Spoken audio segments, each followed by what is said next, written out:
Welcome to the Slop Temple. We pray this video helps. In this video, I will explain how to remove a Toyota Tacoma tailgate.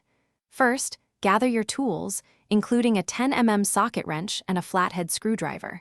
Make sure your tailgate is fully open and nothing is blocking its movement. Next, locate and carefully disconnect any electrical wiring for your backup camera or tailgate lights. This crucial step prevents damage to sensitive components during removal. Now, let's move on to the support cables. You'll find one on each side of the tailgate, connecting it to the truck bed. Using your flathead screwdriver, gently pry open the small clips holding the cables in place.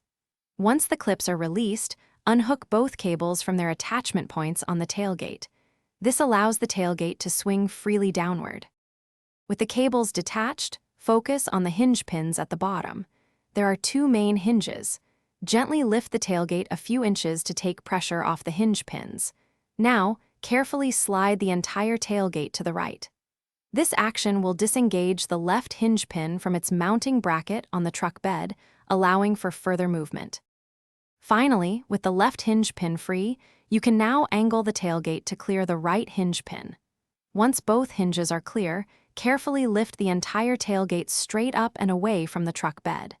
It's a good idea to have a second person assist you, as tailgates can be heavy. Store it safely to avoid any scratches or dents. Thanks for watching. Consider subscribing if we helped you.